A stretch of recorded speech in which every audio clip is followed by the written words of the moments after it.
Channel commerce अड्डा। Last video में हमने समझे the elements of cost concept को। क्या होते हैं elements of cost? Material, labour and expenses are elements of cost. इस वीडियो में हम कॉस्ट शीट कंसेप्ट पढ़ेंगे, कॉस्ट शीट कैसे बनाई जाती है, कॉस्ट शीट का पूरा फॉर्मेट देखेंगे और उसके बाद कुछ प्रैक्टिकल क्वेश्चंस करेंगे कॉस्ट शीट के।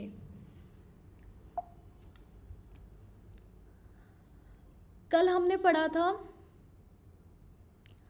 Direct material plus direct labour plus direct expenses is equal to prime cost.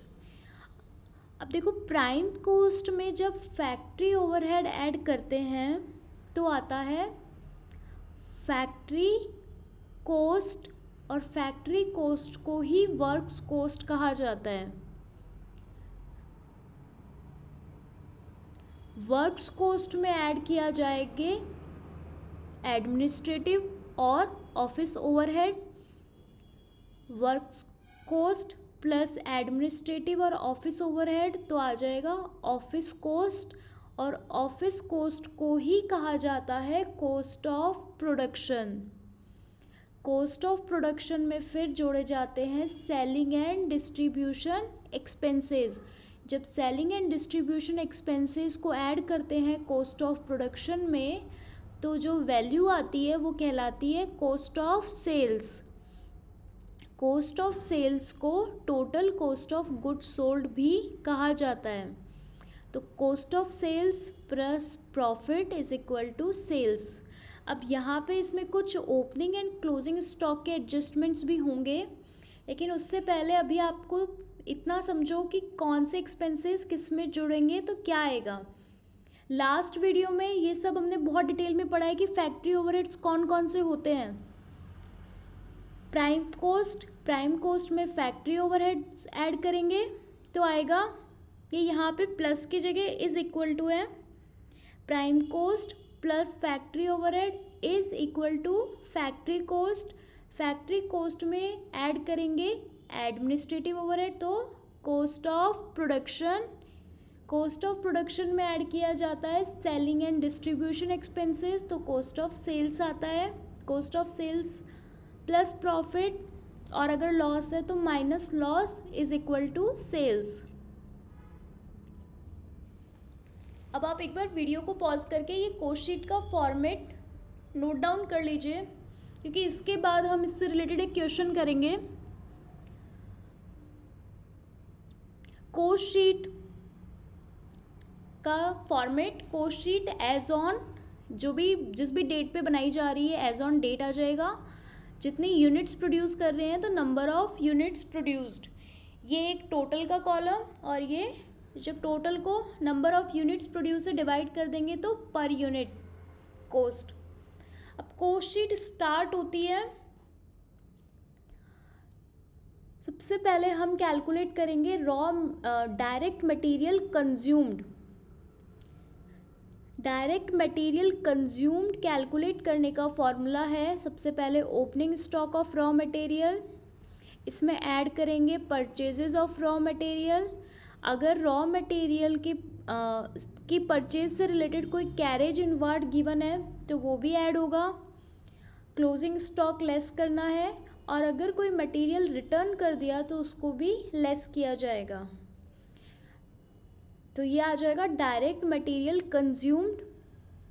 और लेबर और एक्सपेंसेस का कोई ओपनिंग क्लोजिंग स्टॉक होता नहीं है तो इनका कोई और एडजस्टमेंट नहीं होगा। डायरेक्ट मटेरियल कंज्यूम्ड, इसमें ऐड कर देंगे डायरेक्ट लेबर एक्सपेंसेस और डायरेक्ट एक्सपेंसेस।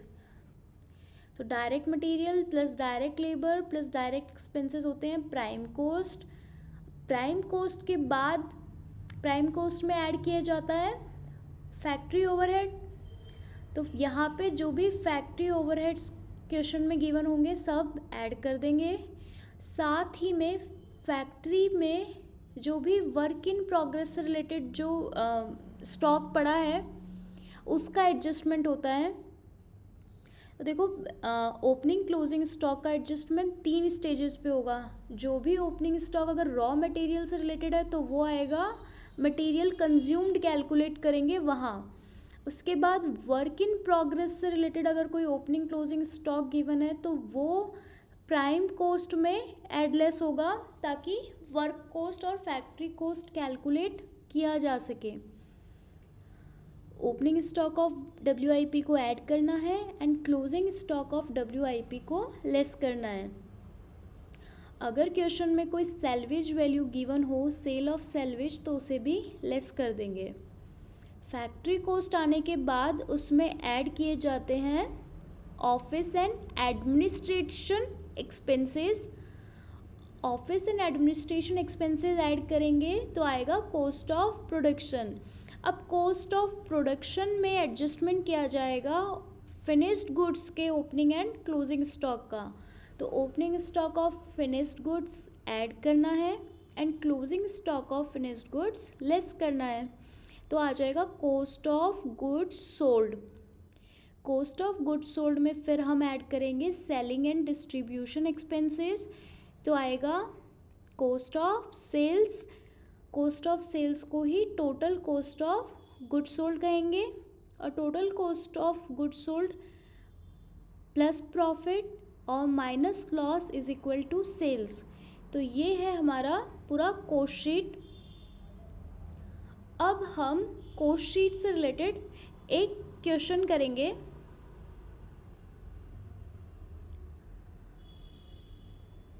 इस क्वेश्चन में opening stock of raw material given है, closing stock of raw material given है, purchases of raw material given है, डायरेक्ट वेजेस हैं। सबसे पहले कैलकुलेट करना है क्वेश्चन में, देखो रॉ मटेरियल कंज्यूम्ड कैलकुलेट करना है। तो रॉ मटेरियल कंज्यूम्ड का formula opening stock of raw material plus purchases of raw material और less closing stock of raw material. तो आप जल्दी से रॉ मटेरियल कंज्यूम कैलकुलेट करो कितना आ रहा है।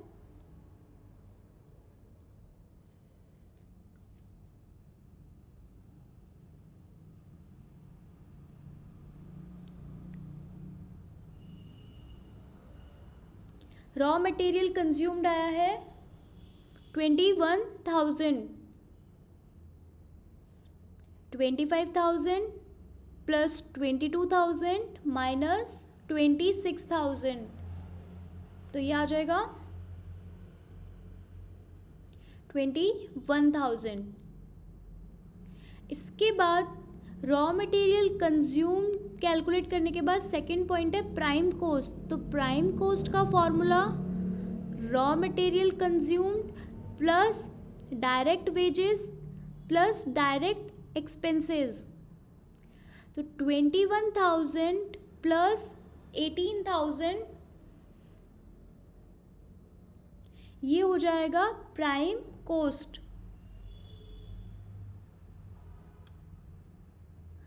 39,000 इज प्राइम कोस्ट। उसके बाद क्वेश्चन में पूछा है पॉइंट नंबर 3 में फैक्ट्री कोस्ट कैलकुलेट करनी है। तो देखो फैक्ट्री कोस्ट, प्राइम कोस्ट में क्या ऐड करें कि फैक्ट्री कोस्ट आ जाए। तो प्राइम कोस्ट में फैक्ट्री ओवरहेड्स ऐड करते हैं तो फैक्ट्री कोस्ट आती है। अब क्वेश्चन में देखो एक तो नॉन प्रोडक्टिव वेजेस दिया है 1,000 और वर्क एक्सपेंसेस दिए 8,000। तो ये दोनों है फैक्ट्री ओवरहेड्स, इसको ऐड कर देंगे प्राइम कोस्ट में। प्राइम कोस्ट आपकी आई 39,000, तो उसमें 9,000 ऐड कर देंगे तो ये आ जाएगा आपका फैक्ट्री कोस्ट। 48,000 फैक्ट्री कोस्ट आ जाएगा। उसके बाद पूछा है कॉस्ट ऑफ प्रोडक्शन। तो फैक्ट्री कोस्ट में ऑफिस ओवरहेड्स ऐड करते हैं तो आता है कॉस्ट ऑफ प्रोडक्शन। इस क्वेश्चन में कोई opening closing stock of WIP given है नहीं, तो आप डायरेक्ट कैलकुलेट करोगे। 48,000 plus 3,000 is cost of production. 51,000 is the cost of production. अब एक ये क्वेश्चन है, इसमें आपको कैलकुलेट करना है, सेम कोस्ट शीट जो फॉर्मेट है उसी के अकॉर्डिंग इसको कैलकुलेट करना है। सब एक फर्स्ट पॉइंट कैलकुलेट करना है, cost of raw material consumed, then prime cost, work cost, cost of production, cost of goods sold, total cost and profit on sales. तो ये क्वेश्चन आपको खुद से करना है, इसके आंसर गिवन है, पहले आप इसको खुद से ट्राई करना, उसके बाद ही इसका आंसर देखना।